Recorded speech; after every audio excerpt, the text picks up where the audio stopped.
राजनीति, आंदोलन, किसान, करप्शन, गरीबी, इन सभी मुद्दों पर आवाज उठाएगा अब तक न्यूज इंडिया।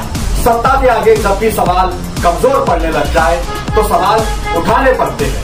बोल के लफ्ज आजाद है तेरे, बोल के सच जिंदा है अब तक।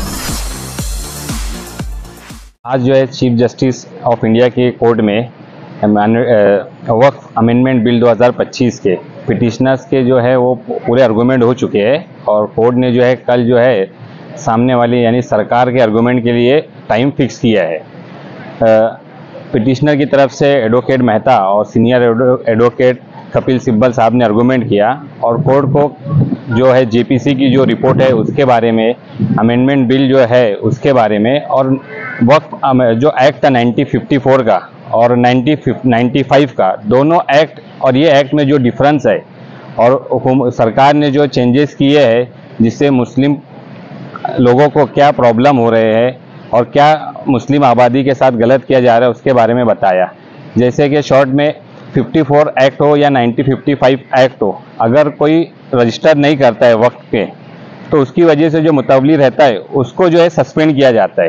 लेकिन 2025 के जो बिल है उसके अंदर अगर कोई प्रॉपर्टी वक्फ में रजिस्टर नहीं होती है, चाहे मस्जिद हो, मदरसा हो, खानका हो, तो उसको डायरेक्ट ख़त्म करने का जो है बिल में अमेंडमेंट लाई है गवर्नमेंट ने।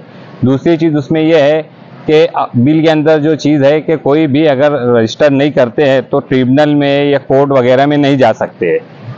तो कपिल सिब्बल साहब ने बताया कि 54 में 95 एक्ट के तहत जो वक्फ बोर्ड चलता था उसमें अगर किसी ने रजिस्टर नहीं किया उसको फाइन था, मुतवली को सस्पेंड किया जाता था, लेकिन जो बेनिफिशियरी है जिससे फ़ायदा है जिनको, उनको कोई नुकसान नहीं था।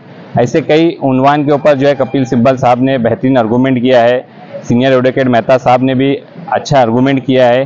कोर्ट को ये भी बताया है कि नॉन मुस्लिम हो, चाहे हिंदू हो, बुद्धिस्ट हो या क्रिश्चियन लोग हो, गुरुद्वारे का जो है उसमें कोई और धर्म के लोगों को शामिल नहीं किया जाता है। लेकिन वक्फ बिल में जो है 8 अगर मुस्लिम लोगों को शामिल किया जा रहा है तो 12 जो है तादाद की गई है गैर मुस्लिम की, जो मुस्लिम आबादी के लिए, मुस्लिम पॉपुलेशन के लिए, मुस्लिम कौम के लिए नुकसानदायक। ऐसे कई उन्वानात के ऊपर कपिल सिब्बल साहब, मेहता साहब ने आर्गूमेंट किया है और कोर्ट ने जो है कल सरकार को सुनने के लिए कल सुबह 11 बजे का टाइम दिया है। आज वक्फ अमेंडमेंट बिल का जो आर्ग्यूमेंट सुप्रीम कोर्ट में था तो माइनॉरिटी डिफेंस कमेटी की तरफ से रिट पिटीशन सिविल 25/493/2025 दाखिल की गई है कन्वीनर आसिफ शेख की तरफ से। हमारा आने का मेन मकसद यहाँ था कि हम कुछ सीनियर काउंसिल से मिले, वक्फ के ताल्लुक से जिनको मालूमात हैं उनसे मिले।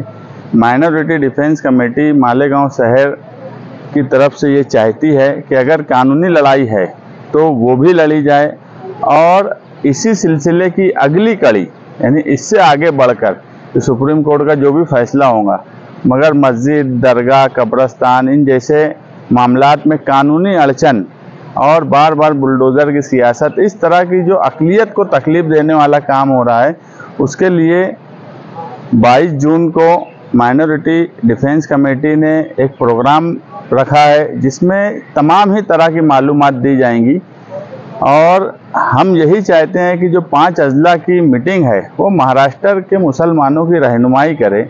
हम सुप्रीम कोर्ट में भी केस लड़ रहे हैं और जमहूरी तौर पर लोगों को कानूनी रास्ता किस तरह से मिले, हम अक़लियत किस तरह से अपने आप को महफूज रखें, हमारी दरगाहों, मस्जिदों, कब्रस्तानों को महफूज रखें, ये मकसद माइनॉरिटी डिफेंस कमेटी का है। हम कल भी यहाँ रुकने वाले हैं। हमारी कपिल सिब्बल जी से भी मुलाकात हुई, उनसे भी कुछ बातचीत हुई और भी कल कुछ लोगों से मुलाकात है ताकि आगे जो मुल्क के हालात हो रहे हैं, जो हमारी रियासत के हालात हो रहे हैं, उनको सामने रखते हुए हम अक़लियत को सही रास्ता दिखा सकें, उन्हें कानूनी तौर पर रास्ता किस तरह से हासिल किया जाए।